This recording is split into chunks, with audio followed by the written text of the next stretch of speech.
기대, 실망 그리고 약속이라는 제목으로 오늘 말씀 함께 나누도록 하겠습니다.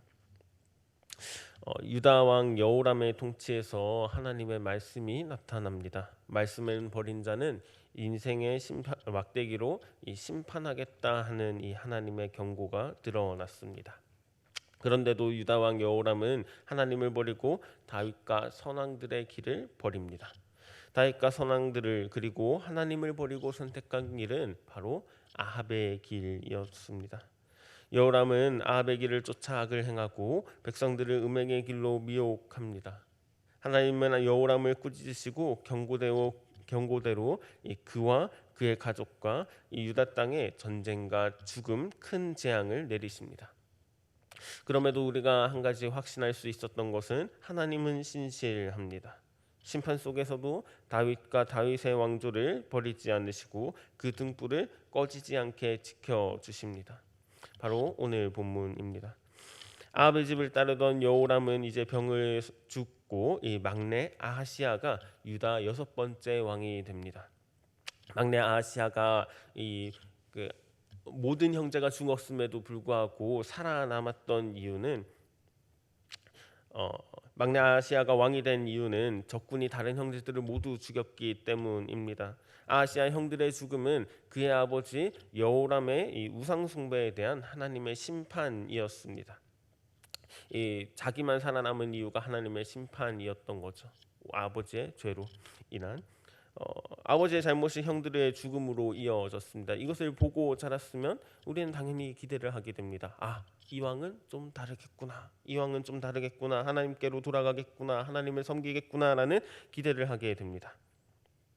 지금이라도 회개하고 하나님께로 돌아오겠구나라는 생각을 합니다. 그러나 아시아는 그렇게 하지 않았습니다. 아시아의 어머니 아달랴는 북이스라엘 왕 오므리의 손자이자 아합과 이세벨의 딸입니다. 옛날 어른들이 너 같은 아들 낳아라 라는 말이 있죠. 그때 이 너 같은 아들이 바로 이 아시아입니다. 그 아빠의 그 자녀, 이 부전자전입니다. 아시아의 평가도 아합의 집과 마찬가지입니다. 오늘 본 2에서 3절은 성경의 평가를 다룹니다. 어머니의 그릇된 의견을 따르다 보니 그도 아합 가문의 전철을 밟게 되었고 아합 가문처럼 여호와 눈에 거슬리는 일을 했더라.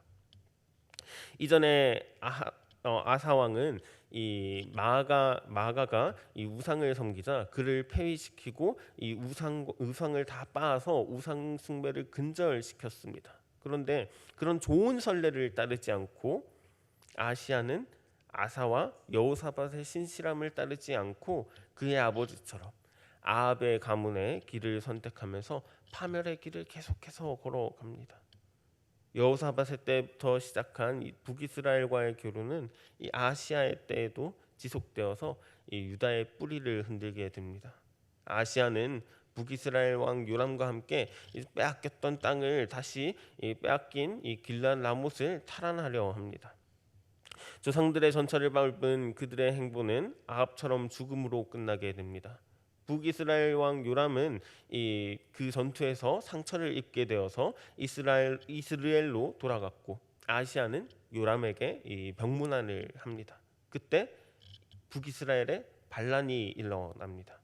하나님 예후를 보내서 아합 가문을 멸망시키고 도망가던 아시아를 죽입니다. 아들들의 죽음을 들은 이 아달랴는 유다 왕실을 몰락시킵니다. 유일한 아들 아하시아가 죽었다는 소식에 이성을 잃고 또한 북이스라엘에 남아있던 자신의 가문들이 모두 죽었다는 소식을 듣자 어떻게 보면 정신을 놓게 됩니다. 남유다의 하나 남은 아들마저 죽었으므로 왕의 어머니로서의 입지가 사라지고 또 북이스라엘의 아합 가문에서도 아달랴 혼자만 남았습니다. 그렇게 절망한 아달랴는 자신의 손자들마저 자신의 직접 다 죽이게 됩니다.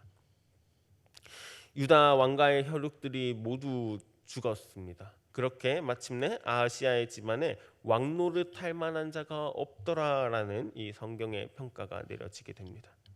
하나님이 주신 다윗 왕조가 모두 끊어진 것 같습니다. 유다 왕국의 후손이 모두 다 죽었습니다. 다윗 자손은 이제 없습니다. 남유다에 더 이상 다윗의 왕국으로 불리지 못합니다. 포로로 돌아온 백성들도 마찬가지였을 겁니다. 포로로 돌아왔지만 아무것도 없습니다. 하나님이 다윗과 맺은 언약이 파기된 듯 보입니다. 다윗 자손에게 항상 등불이 되어 주시겠다고 했던 그 하나님이 이제 살아계시지 않는 것 같습니다.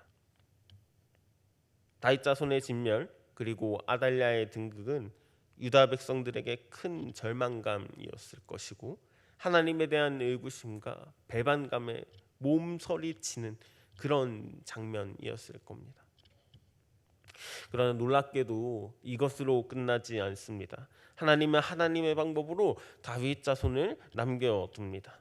요아스가 살아남았습니다. 침실에 숨어 이 아달랴의 습격을 피하게 하시고 무려 6년 동안이나 성전에서 숨어 살게 하십니다. 하나님의 섭리입니다.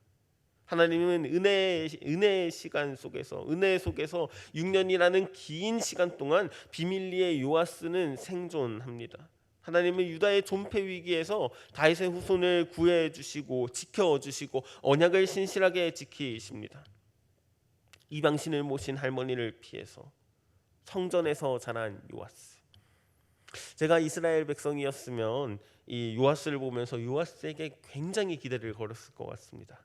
이 왕이라면 이제 하나님을 사랑하겠지.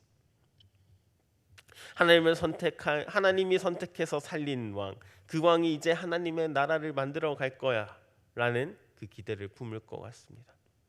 그런데 애석하게도 사람에게 거는 기대는 반드시 실패합니다. 내일부터 이제 요아스가 이어질 겁니다. 요아스가 어떻게 실패하는지까지 잘 살펴보시면 좋겠습니다. 하나님이 요아스를 살려주신 이유는 그가 신실해서가 아닙니다. 그가 성전 보수를 해서가 아닙니다. 바로 하나님 맺으신 언약 때문입니다.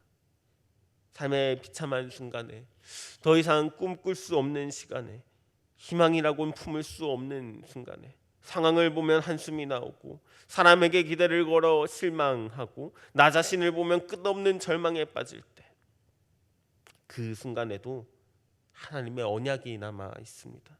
신실하신 하나님이 있습니다. 우리가 따라야 할 것은 사람이 아니라 하나님의 언약입니다. 아시아는 아버지 여호람과 마찬가지로 아달랴의 영향력 속에 아합의 집에 악한 조건들, 악한 길을 따라갑니다. 유다와 아합의 집의 결속력은 하나님으로부터 큰 진노를 사고 이 아시아는 죽고 아달랴는 자신의 손자들마저 직접 죽이며 유다의 후손들을 모두 다 끊어버렸습니다. 다윗 왕조의 몰락이 보입니다. 그러나 하나님은 놀라운 방법으로, 정말 신실한 방법으로 다윗 왕가를 지켜주시고 유다의 나라를 보호하십니다. 하나님은 요아스를 기적적으로 살려두시며 다윗과 한 약속을 지켜나가십니다. 기대와 실망 속에도 신실하게 약속을 이어나가시는 하나님이 우리의 하나님입니다. 지금도 그 하나님이 우리와 맺으신 언약을 신실하게 이끌어 가시고 하나님 나라에 이를 때까지 우리를 보호하시고 지켜주시며 거기까지 이끌어 가십니다. 그 놀라운 하나님을 바라보며 그분께 나아가는 우리 성서중부교회 성도 되길 기도합니다. 기도하겠습니다. 사랑이 많으신 하나님 아버지, 참 감사합니다. 절망의 순간을 희망으로 바꾸시는 분은 이 하나님입니다. 사람에게 기대를 걸 것이 아니라 주님의 약속에 기대를 걸어야 됨을 배웠습니다. 이스라엘의 역사 속에 신실하셨던 하나님이 오늘 우리의 삶에도 신실하심을 믿습니다. 악한 세상에 잡아먹힐 듯 보이고 하나님이 보이지 않는 듯 하여도 오늘도 신실하게 약속을 이루어 가심을 믿습니다. 주님의 약속만 바라보며 주님의 약속을 신뢰하며 주님의 약속을 붙드는 우리가 될 수 있도록 주님 인도하여 주시옵소서. 예수 그리스도의 이름으로 기도드리옵나이다. 아멘. 하늘에 계신